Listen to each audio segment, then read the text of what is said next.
Pensado's Place is brought to you by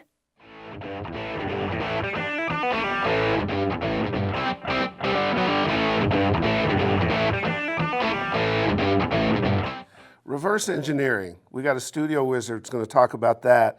Brand new ITL, lots of good stuff. You're at the place. It's Pensado's Place.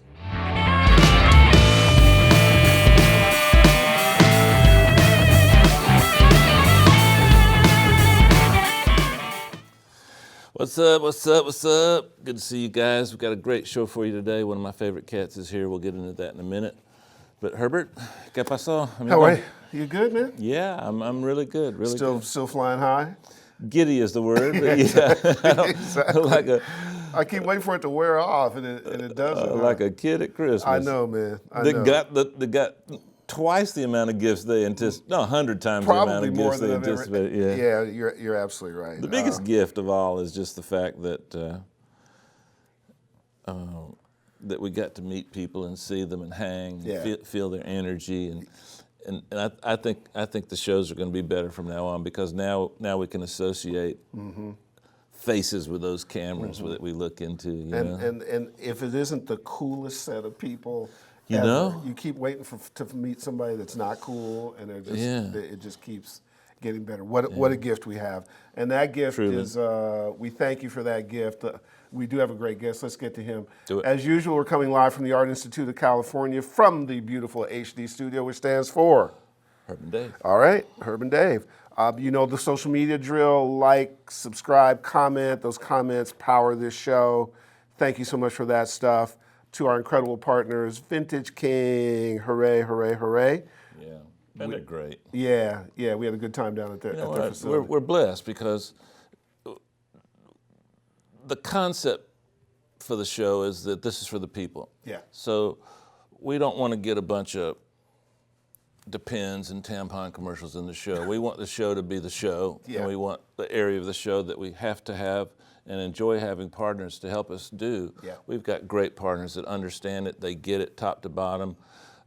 They've got your interest at heart, and to have Vintage King and Avid is just a blessing, because couldn't put it better. They're partners, they're not sponsors. Could not have been part, and have become family and they're not friends. Companies, they're people. Yeah, great people, top to bottom. Right. Dave hit it perfectly. Couldn't add to that. So you put Avid in that mix. Incredible, top to bottom, everything you could love in a partner. I'm still doing our fun Pensado Pose promotion. So if you don't know what that is, here it is. At our NAMM celebration, they gave away a bunch of great T-shirts. If you didn't come to NAMM, make up your own Pensado's Place T-shirt. Do polo T-shirts count for the contest? Absolutely. You can be as creative as you want. Take an existing T-shirt, put a piece of tape, say Pensado's Place. Do polo shirts count? Yeah, exactly. Any shirt counts that says Pensado's Place on it. Avid's going to do a really cool thing and give away 5 copies of Pro Tools, 2 inboxes. We're giving those things away to you. So get those uploaded to our Facebook page. We tag the Facebook fan page. We're then going to select a winner each week, or a couple of winners. We'll show that picture on the show, and we'll give some prizes. Yeah, get active with that. I think that could be fun. It could become a permanent part of the show. Make sure that you enter our Indaba contest. It's a very cool EDM-style track. It's blazed by the Manic Agenda. You can see all the submission information below us, but let me just give you some quick facts. The submission period is February 1st through February 15th. The voting period is February 1st through March 15th, and we'll announce the winners on March 15th. Thanks to our Indaba friends. Why don't you introduce an ITL, because we got a great guest. You know what? This ITL, as always, I'm pretty proud of, and as always, there's more than just the fish. It's teaching you how to fish, to use that cliche. Check it out.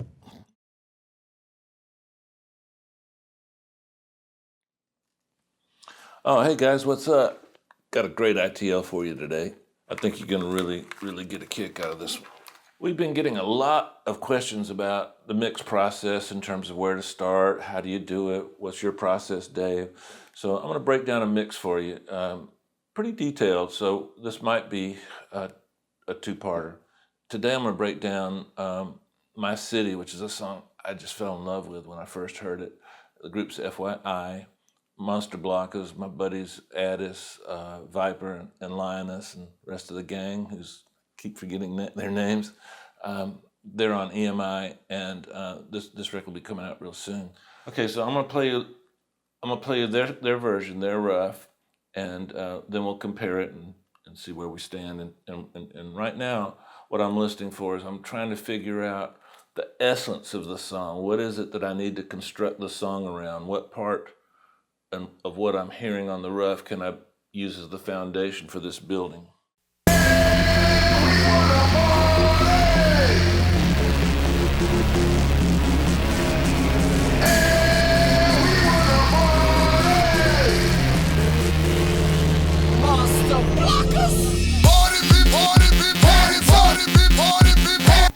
Okay, and then we've got City, my town. You better party hard every time you come around. This is my city, my town. You better party hard, hard, hard, hard, hard. This is my city, my town. You better party hard every time you come around. This is my city, my town. You better party hard, hard, hard, hard, hard. okay. What caught my ear first was the hook. The vocal is very, very important. It's kind of the essence of what caught my ear. Now, if you notice, there's a part of the song where that particular vocal is by itself almost. It's just basically out there by itself. It's got a keyboard part attached with it. So the vocal is the most important, but the keyboard is going to carry a ton of weight. So it's got to be spectacular. And then the 4-on-the-floor kick drum. One of the things that caught me was it's the essence of the groove, and I'm losing it. I'm losing, for some reason, I'm getting a 1 and 3 feel rather than a 1, 2, 3, 4, 4 on the floor feel. So those are the areas that we're going to build the entire mix on. The intro is probably one of the most important parts of the song. Today's listener has a very short attention span, including me. If something doesn't catch me within the first 4 bars, I'm on to something else. There's so much information. We're inundated by so much media. We just don't have time to listen to 3 choruses and decide if we like something or not.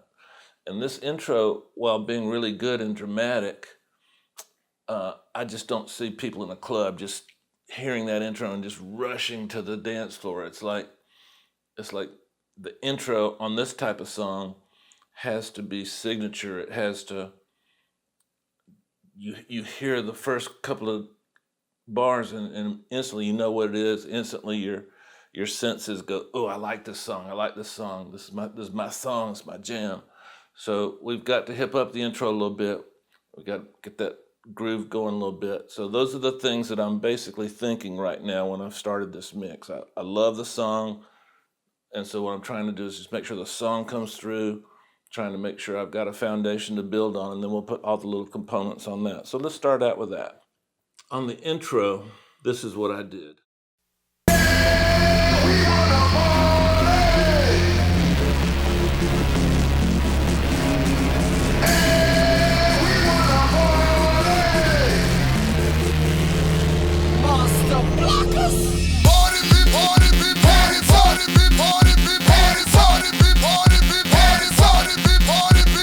Okay, now remember, this is what they had.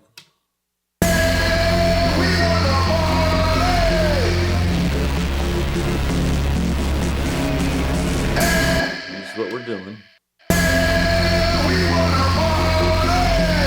So now you can see the intro is just grabs you. We didn't create anything new. We just took pieces from the rest of the song. We put the hook in the beginning. We took one of Viper's, I think it was Viper's parts, and just created a signature intro with that. It doesn't really matter where you start or how you start. You can start with drums, you can start with vocals, you can start with all these various different components. We heard Manny say he likes to find the highest energy in the song and work from there and work out. We've heard different people say different things. I tend to like to work on the foundation of the song. I like to work like constructing a house. You know, I've got the house plans in my mind. I know what the house basically looks like. I don't have the interior walls the colors of those picked out. I don't have any furniture picked out, any of that stuff. The flooring picked out, but I've got the bones, the structure, the house. One of the things that I do to kind of make my life easier is I break everything up into 4, sometimes 5, sometimes 6 sections. So these sections here, I've got vocals, aux. Now on your DAW, it might be something a little different, but for me, it helps me to be able to have it split up into vocals, drums, music. Sometimes I split music into guitars and everything, but guitars, if it's a rock song. And then I like my effects separate. Now, at any point in time, I can raise the music and lower the music just to see how I feel, just to see if it makes me feel like the drums are more powerful if I tuck the music in a little bit. That tends to happen to me on some urban stuff, some rap stuff. On the rock stuff, not so much. So you'll notice on the auxes, I've got some plugins. Now, I've got a little bit of red showing here, and you know how I feel about that now. I try not to do it. This is so slight. It's just a peak here and a peak there, and it gives me about another half a dB. We'll break some of these down, but I've got various plugins, and as we go through this, I'll show you how those work. So now we've got our intro. The next thing is we need a hook that's going to stand up. So let's play the hook we inherited. My town, you better party hard. Okay, it sounds pretty good. Great hook. Now let's see what we did to kind of bring that excitement out of it. My town, you better party hard every time you come around. Okay, add a little more mid-range. I took a little bit of the bottom out, gave it a little bit of a modern sound. We keep talking about how EQs have shifted a little bit where we like a little more mid-range. I'm using some effects that remind me of, say, some of the real cool effects on some of the Rihanna songs. I like the delays on some of those mixes. So we've got a little more delays. Now let's take a look at what I did real quick. I don't want to spend too much time on this, but you can see I've got a delay set up, just a basic delay, and really not much else. I've got a little bit of a chorusing thing going on individually. The EQ I'm using this compressor a lot on this song because I wanted the compressor to have a vibe, and this compressor gives me a really cool, I don't know how to describe it, guys. It's just, let's just listen. This is my city, my town. With it, without. This is my city, my town. Hear the excitement factor? This is my city. It just, I don't know what the hell it's doing, but it's pretty cool. I probably tried 4 or 5 things just to see how to bring out the elements I wanted. I wanted his emphasis to be expanded, kind of exaggerated a little bit. This is a great plug-in, but you can do it with other things too. So that's kind of the thinking there. Whew, that was part 1. We still got part 2 to go, so keep a lookout for that. Will's going to have it for you ASAP, and see you then.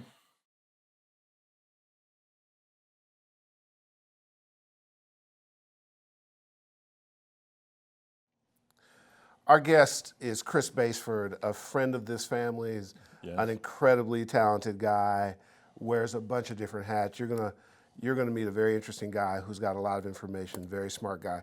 Chris, welcome, bud. Thank you very much for having me. Yes, Love please having for you. He's Big the fan of the best, show. right? Thanks, guys. And we're a big fan of yours. David? Chris, man, hadn't seen you since the Telefunken Mike shootout. I know. And too cool. Back then, we were kind of talking about some things that we wanted to, talk about on the show. And one of the things that really captured my imagination was your work on Guitar Hero, especially the process of reverse engineering. Yeah.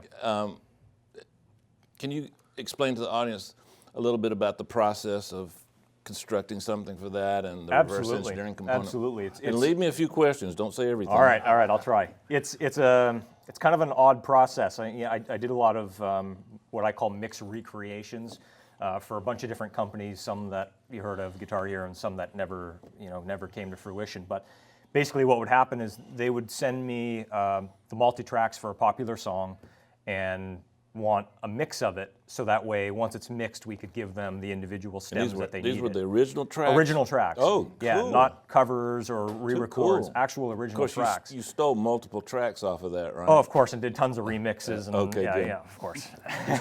Just checking.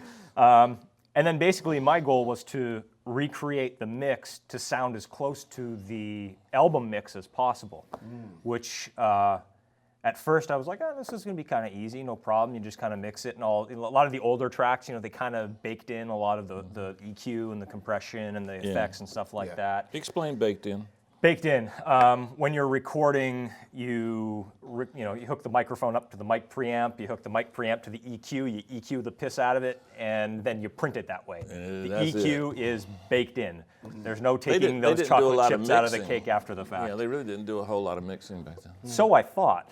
Oh, really? Yeah, I mean, there were a lot of tracks from the 70s, the 80s. A lot of the tracks from the 80s, a lot of the rock tracks from the 80s were insane, because I think that's when the mixing started to become Parametrics became popular. And that's when from my experience of going through this stuff, that's when the mixing process started to mold the album. You can thank Rupert Neve for that. Yeah, exactly.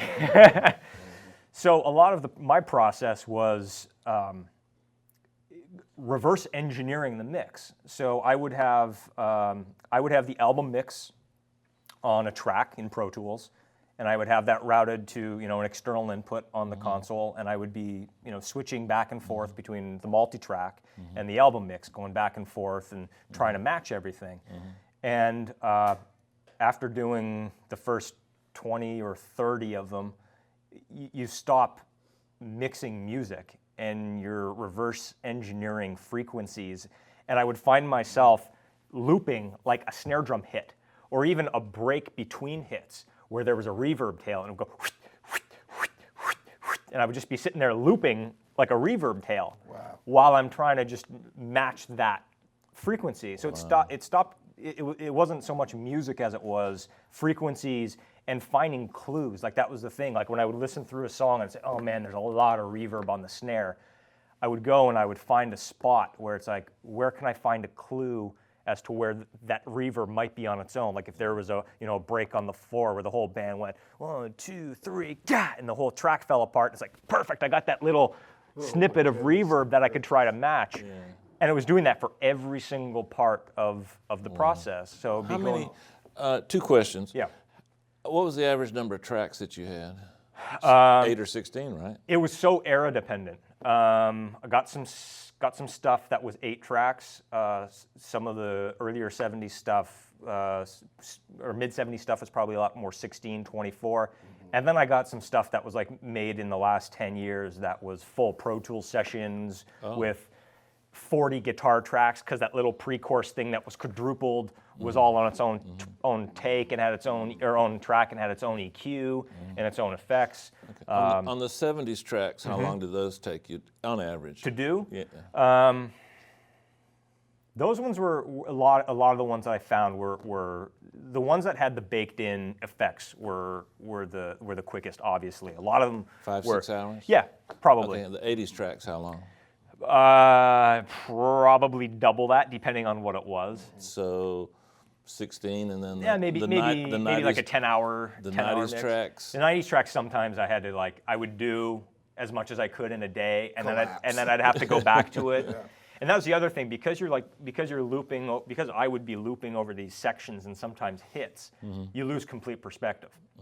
So I would sit there, be tweaking a kick drum or a snare drum or a vocal delay, trying to match the tone of the delay, or trying to get the guitar, the balance between, they printed 4 different mics, and instead of combining them, I'd have to try to find the balance of, how much 57 did they use? How much 414 room mic did they use? Was the room mic panned all the way to the left, or was it a little bit in? And you lose complete perspective. So this sounds painful. Chris, what did you learn from this? I mean, apart from the technical part, did it make you a better engineer in terms of your approach to making records in the future? Yes and no. Not the 90s, but the 70s and the 80s. What did you learn from those records that you can carry on into your work?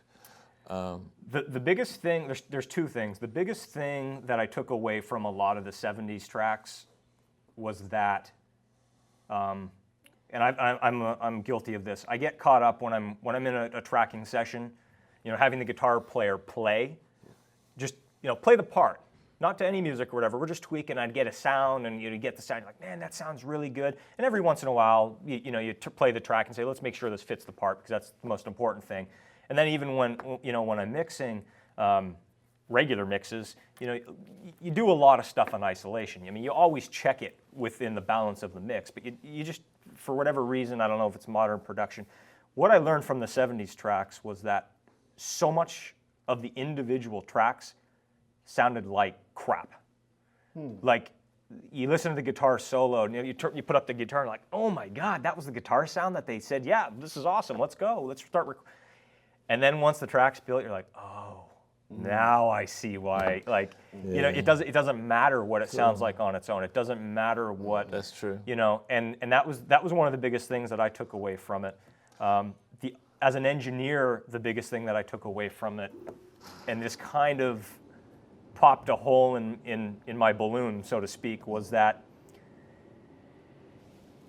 because I had to do all of these different tracks from different studios and different eras and different gear and different equipment, I would go on the internet and I would say, oh yeah, this one was done on an API console, so I would try to emulate that as much as possible. But the truth of the matter is that the kind of gear that I use versus what I did with it was a bigger discrepancy than I thought it was. When I first started, I was like, okay, this was done on a Neve, so I've got to use all the Neve emulation stuff. And then I'll be like, man, I can't get this to match. And then I would say, okay, I'm going to start over. And I would throw up a bunch of like SSL emulation plugins. And within 2 hours, I would match it. I mean, how could that be? This board wasn't even invented. Did you use more plugins as opposed to vintage outboard gear? You know what? You found them more useful? This was the exact reason why I switched to mixing in the box. The workflow and simply the logistics of working in the box enabled me to actually do this, because... So are you prepared to commit heresy and just state outright that it was easier for you to get a classic 70s sound with plugins as opposed to outboard gear and vintage console emulation? I'm not going to phrase it that way. You just did. No, I got it on tape. Will, run it back. He's putting words in my mouth. It was easier for me to match the mixes. And it was also... That's the same damn thing. No, it's not. Herb? It's not. Herb. No semantic wars. Judges. Semantics. Judges. Will. Judges. Oh, we can't judge till after the show. Okay. So continue on, sir. It was easier for me to... I understand what you're saying. Well, this was the thing, and I started doing this process. Big consoles, lots of outboard gear. You know what the toughest thing was? When I'm doing, what I mentioned is looping around a hit, or a vocal, one word, or a line, or a snare drum fill trying to match the toms.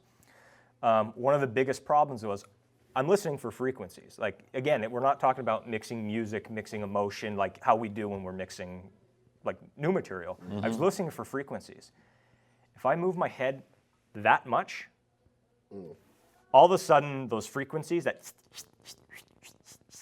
I was listening for is completely skewed.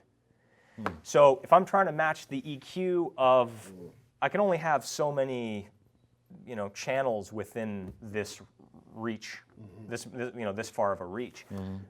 It made it impossible for me to do it. Wow, interesting. So that was one of the things. The other thing was, I wanted the bands and the labels and the artists to be as blown away by how close it sounded as I would be if I was the consumer of some of these products. So there was going back and forth sometimes, being like, yeah, you know what? I had a hard time matching that snare drum, and sometimes they wouldn't get back to me right away. And can you guys give me any insight on that? And I would have to move on to another song. And just in order to get the stuff done, and be able to get the volume that I was doing done, I had to figure out a way of not doing recalls, of not having to do patch bays, not having to rent certain pieces of gear. So yeah, I ended up going 95% in the box for the majority of the stuff. Were they pleased? What kind of response did you get? It's no response is a good response. Well, if they said, cool, it's going in the software, it's going in the game, well then awesome. Yep. I got some responses from label people not believing that, like, That you did it. that, you know, no, that you just sent us the mix and, like, just, you know, just changed Good like sign. like a little bit of Oh, the. that's a compliment. Yeah, and that was like perfect. And I'm like, no, here, listen, here's the vocal. So here, I just took the vocal out. No, you can do that with you know, pieces of equipment. I was like, okay, you want the snare drum out? How about that? You want those background vocals that are way out here? Oh, okay, how about that? And so that was fun. The coolest was when, you know, I was actually involved with a company that was developing software that utilized these things, and we went around in order to get the licenses for some of it. We went around to a lot of artists, and some of the artists we did demonstrations for. Oh wow! And when we actually played the song, the one that you could separate all the stuff out, you know, they'd be listening to it as if they were listening to the mix, and then when you would hit the solo button or the mute button on one of the tracks, they would think that it was like, you know, equipment trickery.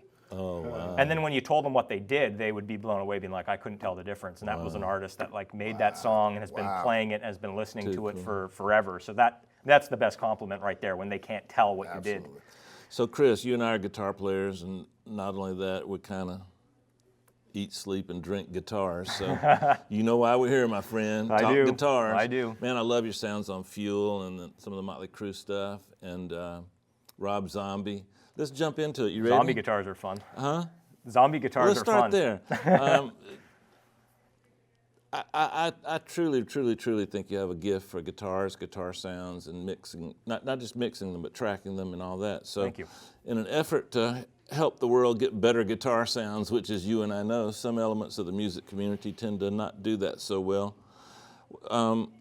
What are some common mistakes you hear when you hear, let's don't use the word mistakes because that implies judgment, but when you and I hear guitar sounds, we think of a certain type of thing, and a lot of the music we hear, the guitar is an afterthought. What do you think?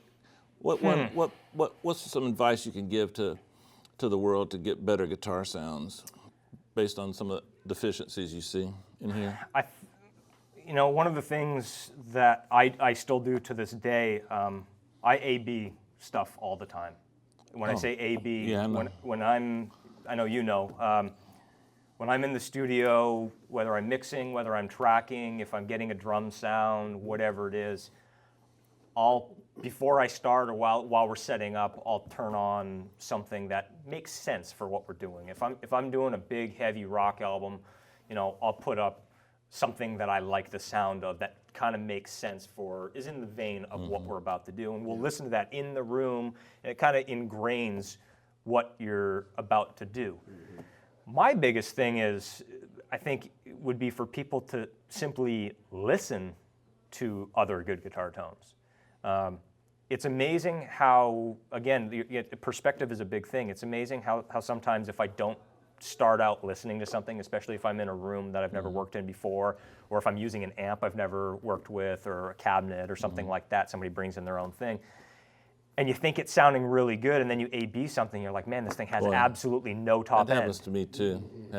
Or the bottom end is so flubby, and you're like, I thought it was good, you know? Yeah. And as soon as you A/B, you're like, you turn on something that you know and you love, and you're like, oh, okay, now I instantly know what we need to do. Yeah, and just to clarify, I'm a big fan of A/Bing for other things, but just to clarify, you're not listening to copy the sound. You're listening to be able to follow it successfully on the radio. You're listening to maybe feel the energy. It's not just copy. Copying does no good. It's a reference. Yeah. It's a reference. You know, I'm not a painter, and my wife thinks I'm colorblind, even though I think she's colorblind. But if I was doing something and I said, I want to paint this room green, and I had never seen green before, well, then you're going to be lost. You know. Yeah. You know, if you go and you say, okay, well, what shade of green do we want? You could put 100 swatches of green in front of me. So all I'm doing is saying, you know, what swatch of green, what kind of family are we looking for? Yeah. So, you know, if we're looking for a big heavy rock sound, you know, it's very easy to overdo the gain. And when you're playing by yourself with just a single track, just getting sounds, you know, you have the gain cranked, you got the top end cranked, you have the low end cranked, you're like, man, this sounds amazing. and then you put the track up, and all of a sudden it swallows the track, or you can't hear Or the it notes. gets swallowed. Yeah, or as soon as you double it up, all of a sudden, everything just becomes too much, and there's no space anymore. So sometimes just A/Bing stuff can give you reference as to where are we in gain. Do we have too much gain? Do we have enough gain? Where are we with the bottom end? Is the bottom end too big? Is it not big enough? Is there enough mids? I'm a sucker for, the scooped sound. I mean, I love MIDI Marshalls, but I also love like scooped Mesa Boogie, Mark IVs and Mark IIs and stuff like that. It's very easy for me to get a guitar sound that I think sounds amazing. Then I turn on the track and there's no mids. Sorry, I slammed the Mesa Boogie. That's all right. Your That's all favorite right. amp. That's all right. So let's don't give me a bunch of parameters. Just give me like a normal day in the life. Let's go through the mic chain. What mic do you tend to start with when you're miking an amp? What everybody uses. I start with a 57. Okay. Don't get ahead of me. Okay. One mic or two mics? Do you use a close and a distant mic or just one mic? It depends on what I'm doing. If I'm going into a session and nobody has told me what we're doing yet, or if I have the guitar player come in and I have an idea, but I want him involved in the process, and I get set up before we're even doing anything, and there's no context yet, I'll start with a 57 and a 421 up close. I do this little trick that I'm sure a lot of other people do, is I'll turn the amp on, but actually won't plug the guitar in. I'll turn it up really loud so I can just hear either like some hum or some hiss coming through. And I'll go in front of the cabinet with headphones on. I'll just use the one mic and I'll find the spot. You can hear the frequency response of the cone, just with like the white noise from the hiss that you get when you turn the amp up. So I'll find the spot where I feel like it's balanced, and then I'll do the same thing, listening to both mics, trying to line up the phase. And do you roll off the 421 or you just keep it flat? In terms of EQ, or on the actual on the mic. I usually leave it flat, but I'm not scared to EQ stuff either. I'll EQ pretty drastically going in. And do you take a direct sound also, or do you just come straight off? The only thing you're recording is the amp. I'm doing direct sounds now. I'm a big fan of that. Only the last probably 2 or 3 years that I've started, and mainly it's because I've found some amp simulators that can do some amazing things. Okay, don't tell me. That's one of my questions. Okay. Okay, now we're at the mic pre. What's your go-to mic pre? A Neve style is what my go-to would be. I mean, APIs are great as well, but I've never set up a guitar through a 1073 and said, man, that's not working. I got to change the mic pre. Okay. It's never been that. It's either I got to change the amp, I've got to change the guitar, I've got to change the mic. I mean, I'm not super precious about the mic pre. But that being said, 1073, and I really don't need to hear much else, or a Neve style. Compression and EQ going into Pro Tools. What's your preference? What I'll usually do is, because I have a bunch of amps set up at the same time, I'll have those all bust out of a stereo bus, and I'll have an EQ and a compressor on the output of that bus that sometimes I'll just tap a little bit. I typically, when I'm doing big, heavy guitars, I don't compress much. Yeah, they come compressed because distortion does Yeah, it for you. absolutely. Clean guitars, I do like to compress, and again, I'm not super precious about it. I mean, distressors work great because I can really dial in whatever I need to do. 1176s work. Yeah, if I just want to kind of kiss it with something, even like a Manley Very Mu or an LA2, I'm not super precious about it though. Okay, we got it in Pro Tools. Now Yeah. we start to mix. Do you reamp a lot? I do. For those that don't know, can you explain the reamp process? Because I think it's useful for synthesizers. It's useful for so many things. Oh, yeah. So that could be the most important thing today. Explain the reamp process. Reamping is, when you're recording a guitar, recording a DI signal. So, if before you hit your amp, or if you're using a guitar splitter, a lot of the guitar splitters have DI outputs on them now, which is great. Direct input. Direct, yeah. So you're taking just a clean signal as if what the amp is going to see, and you record that on a separate track. Usually don't listen to it, and then you take that track after the fact and you output it.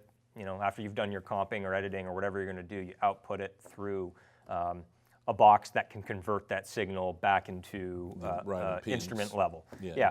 Or if you're using a plug-in, obviously it will take it as is.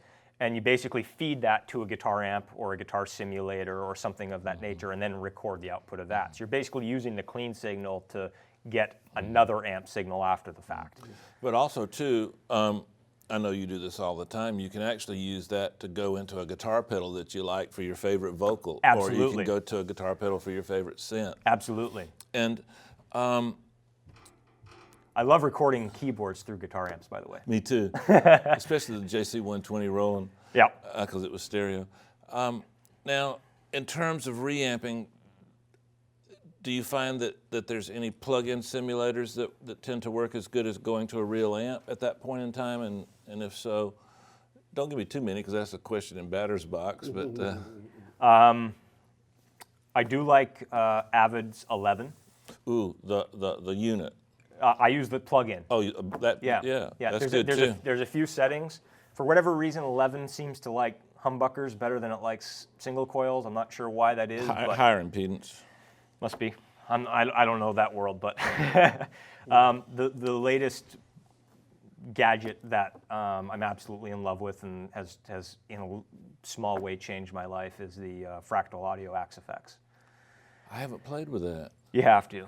You have to. It's pretty awesome. I mean, even just for the effects alone, even I know people who don't use the amp modeling and just the effects that it has. Anything in it with the are word great. fractals in it, I want to no use. question. Right? That's Right? just the best word ever. Absolutely. We'll use that later, completely out of context. So I'm really loving that. There's so many different amps in there. There's a lot of cabinet impulse responses. You can load in your own. You can make your own and put them in. It's got tone matching where you can input. You can take a guitar track that you did at another studio with another amp, and you can kind of match. It has a block that kind of matches it. It's pretty awesome. Play a little game with me. Yep.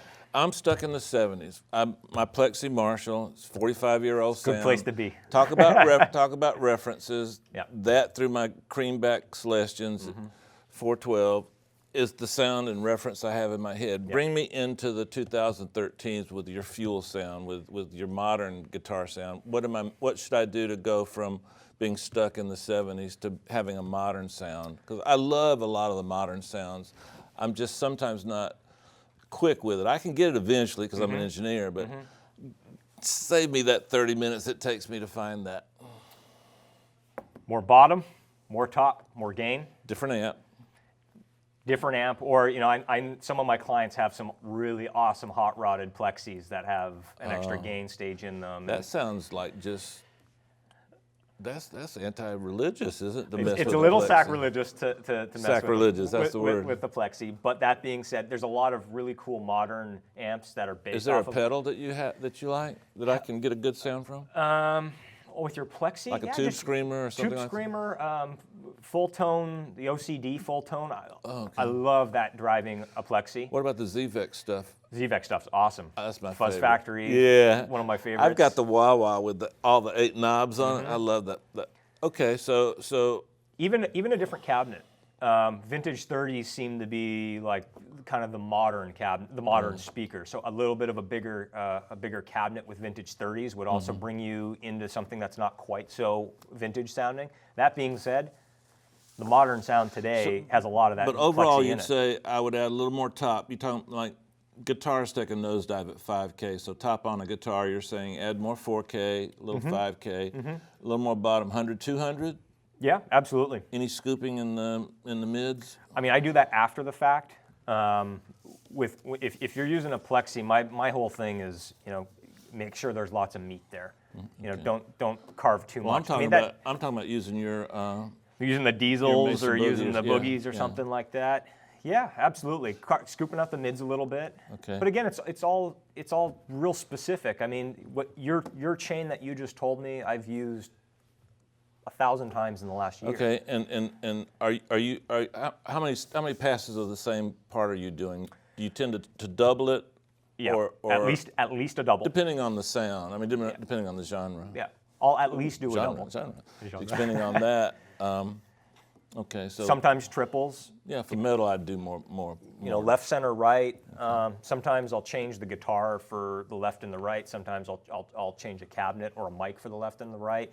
It all depends. If I've got 2 guitar players in a band, that one of them's going to be panned left and one of them's going to be panned right, then I'll probably just do a double of the same sound and get it as tight as it can be to where it almost sounds like one guitar. If there's one guitar player that you just want to fill the whole spectrum, then I'll start doing a different amp on the left, different amp on the right, different guitar up the middle, but all playing the same part. Hey Chris, let's do this.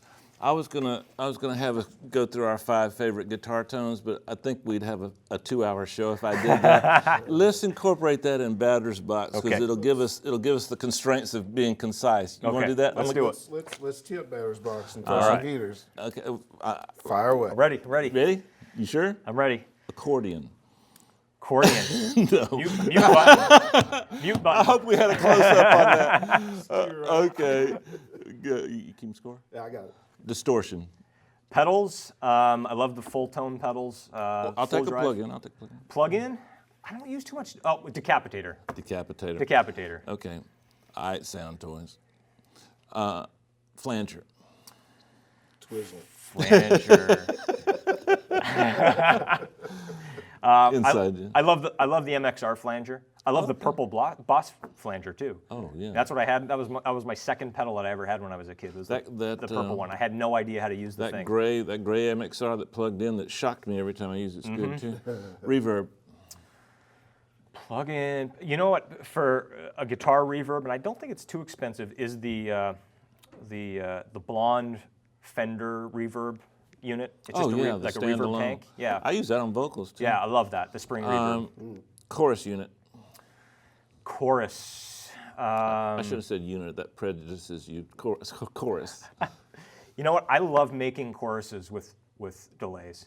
Cool. You know, and using like a modulated delay. I like building choruses that way. What like 2, 3, 4 milliseconds or shorter?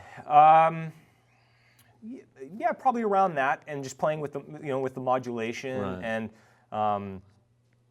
using like an eventide type spread as a chorus instead, like pitching one up 10 cents, the other one down 10 cents, delaying it by 15 milliseconds. Cool. And just using that as more of it's more of like a stereo spread thing, but I really like that sound. Okay, I'm gonna give you a hint. My favorite guitar compressor is the Orange Squeezer. You probably don't know those; they're before your time. I'll take yours. The Keeley compressor. I don't know that one. It's like a I know they make like a Dynacomp mod. It's okay. like I think it's a Dynacomp mod. Okay, and this is something new, so don't let me down, Chris. I trust you because I know you. right. I know your skill set. I'm gonna give mine after you give yours. Give me your 5 favorite guitar tones with enough information so they can go look it up because you're the master, and you're probably 20 years more current than me. All right, in no particular order, No 'cause order, yeah. I could never actually nail it down. Metallica, Black Album. Oh, So James Hetfield's rhythm sound, Bob Rock and Randy Staub did that album. They've engineered the albums that made me Randy Staub's a beast. do what I do. Okay. If it wasn't Keep it for short, them. keep it Okay, short. sorry. Along those lines, second Dream Theater album. You said that earlier. Yeah. I might argue, but go ahead. It's Okay, Batter's well, Box. it's I can't. that Mesa Mark thing. First Van Halen album, obviously. That's mine too. I mean, pick your AC/DC album. They're all good. I really loved the sound of the live album that I think it was like I'd have to go back and the, block. the early 90s, mid 90s. Mutt Lang, go ahead. Oh, what else? Uno más. One more. That's 5, right? I think that's one more. Yeah, one more. Put you on the spot. Early Aerosmith albums. There you go. I love Joe Toys in the Perry's Attic. Toys in the Attic's probably my favorite Aerosmith album ever. Yeah. And there's a thing that Joe Perry uses a bunch of different amps. I'm not sure what he was using at that point, but Okay. Quickly, mine are Dwayne Allman's my favorite guitar player, live at the Fillmore East. The John Mayall Blues Breakers album, which technically was the second with Clapton on it, changed the world. The best way to learn performance and sound, B.B. King live at the Regal Theater. Yep. It was recorded in '64. It's credited as '65. the first Van Halen record is like as good as it gets. Yeah. The drums are on one side, vocals on the other. You got to listen to that record, you'll learn something. Tres Hombres, ZZ Top. Oh, yeah. Oh, I forgot to get your honorable mention. My honorable mention is early Peter Green, especially like the second Fleetwood Mac album. Songs like Oh Well and Albatross. So pretty good list. We got early influences Absolutely. to modern Well influence. done. If you get those 10 or 11 records, you'll be getting some great sounds. And he mentioned the importance of references. That can get you started with a few. Big thing. Well done, gentlemen. Well done. It was kind of like an all-star game.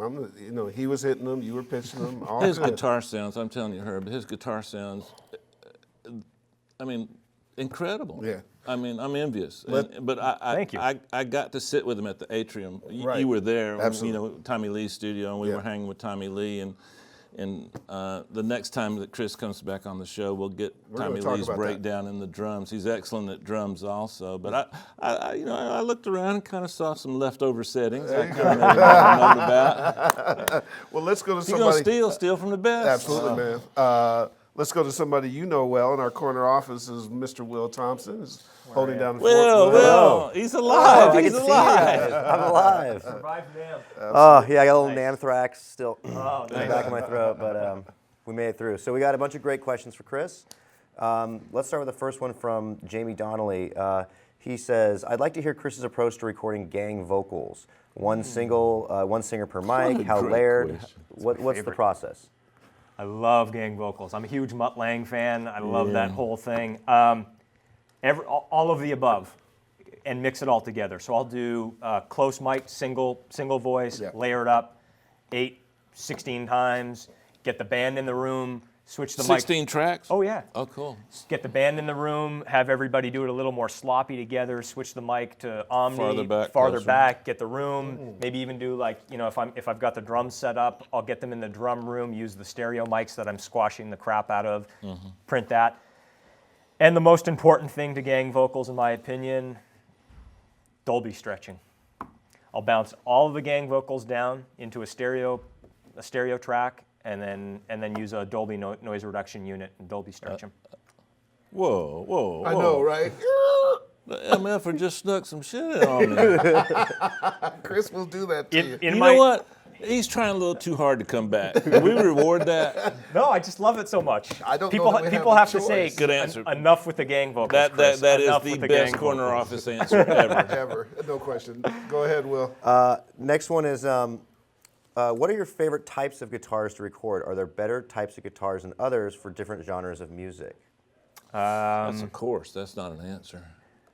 I'll keep that really simple. Any guitar that will stay in tune is my favorite guitar ever. I will sacrifice a little bit of vibe or a little bit of like, oh man, that guitar has the perfect sound for something that's almost as good and whatever, but stays in tune. Can I do a quick answer? One of the things I learned from listening to Chris's records is sometimes if you've got a guitar part that has a lot of the low notes, you might want to try a Tele or a Strat, and then like for crunch, something else. So rather than give you a fish, I'm gonna teach you how to fish. Just match the guitar sound to the part. That's the most important thing. I got a question for you. New strings or old strings? I heard Clapton never changes his strings. If you're cutting something there where you need the low strings to come through, would you use new strings? Or I hate to play on new strings. I like my strings about. We're yin and yang today. I'm a new string guy, and I've been disciplined for it by the tuning gods. I've taken a guitar that sounds great and is in tune, and I was like, yeah, it sounds great. It's just a little dull. Let's you'll change get the that strings. one string where the and then the thing doesn't tuning's stay in off. tune. Yeah. And I'm like, oh, why did we do So that? I'm right. Go ahead. Next one, Will. Will, one more from you. Oh man. Okay, let's see here. Well, I got a drum micing question, but we'll have Chris come back on and go over all about that stuff. Let's throw one in, Will. Let's do it. Well, it's just kind of a broad. Oh, okay. It's too broad, but I'll go with this one. You're an in-the-box guy, you just said. Is there any outboard gear, anything that you simply can't replace and you cannot do without? Dolbys, just because I said them.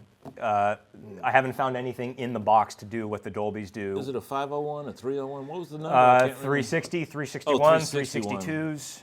It's basically the Dolby A cards. Okay. I haven't been able to find anything that does that. So I've got a little bit of outboard gear. If you said, Chris, I'm taking all of your outboard gear except for a stereo chain of something, the only thing I haven't really been, like I can't find anything close is the Dolbys. Everything else I can live with. You can't do it with an exciter and a little bit of EQ? I've tried. Just It can't? doesn't do the same thing. Yeah, there's some phase thing going on in there too. There's something happening. One last one. Is there a trick you can give to getting a big drum sound for someone that doesn't record in a big drum room? Is there a simple kind of tweak? Is there someone that doesn't have the opportunity to record in a big drum room, but they're recording drums anyway? Yeah, and absolutely. And this is actually something I've started to do even with a big drum room. I've got an Omni Earthworks microphone, which is just a super clean. It's a measurement microphone, and I'll go and walk around the room. Even if it's a small room, and even if it's a big room, I'll go walk around the room and find the place where in my ears it just sounds... While the drummer's playing. While the drummer's playing, where it sounds the most balanced. Not that it sounds the best, just to where I can hear every element of the kit, and I'll stick the Omni there. Like early Zeppelin, Bonham balanced, is that what you're looking for? Just where I can hear the kick, but the cymbals aren't tearing my head off, and the snare's good, and when he hits a tom fill, the toms aren't super loud. Like, there's certain spots where certain things are accentuated. I'll just find a balance to where everything's kind of balanced, and I'll stick the Omni there. It's similar for this desk. There's certain spots on this desk where certain things are accentuated. Absolutely. Just to be at the ends. Have you noticed that? For sure. The ends seem to work a little. In the middle, everything feels balanced. Actually, it's the middle. Well, when Will booked you, we talked about booking for the show, did he told you to bring the calendar? Did you bring your calendar? My calendar? No. Well, here's the problem. We're about to assign you 4 or 5 return visits, and then we're going on location with you. I'm here. So here's a couple things you guys don't know about Chris. First of all, you can see how bad of a boy he is. This is a ridiculous, prodigious talent. He is just as good a person as he is a talent. He has constructed studios. We have been out to the Atrium Studios, Tommy Lee's studio. He's been kind enough to have us in. And we have a new segment called Studio Tours. So we would love to come on by. See if you can come by. Maybe Tommy's around. We'll hang out with you. For sure. Your philosophies on tracking, what you've done in terms of building studios. We have other things we're going to do. So keep your calendar open. All right. You're going to get. We've had a couple of lunches, so I'll be back at you. For sure. Phenomenal. Thank you so much for having me. It's an honor. Big fan of the show. Thanks, Dave. Well, just to wrap up, I know everybody is going to want to hear this. Which Fuel album? I can't remember the name of the one that had the guitars. I think it was the last one that they did, Angels and Devils, or Devils and Angels, I think. Okay, so, that's got some great guitar sounds. Carl's an awesome guitar player, and he likes to dig in with guitar, so it was fun. Man, as a guitar player, I'm telling you what, Herb, I could talk about this stuff. Manna from heaven, man. I could talk about this stuff all day. It was just fascinating to listen to it. I was like, wow. But I love talking about plugins. I don't know. If you don't love this stuff, maybe you need to run over to the cooking channel. I mean, we live for this stuff, It's so much fun. Talk Chris, all day long about it. when we talked and when we hung out at your studio, I knew it'd be so much fun to get that on tape because we had 100 times the conversation. Man, thank you so much for being with us. Thank you. And congratulations on your 100th episode. That's awesome. Thanks, man. Well, congratulations. I'm a big fan of the show. Congratulations on 101. It turned out pretty good. All right, guys, listen. Have you got anything, Herb? You want me to wrap up? Wrap it up, baby. It's just been a spectacular day, spectacular week, spectacular month, year, 2 years. And we got something special going on here, guys. It's starting to catch on thanks to you. It's California had a really bad outbreak of the flu this month, but it also had a really bad outbreak of Pensado's place. So we appreciate that, and we'll see you next week.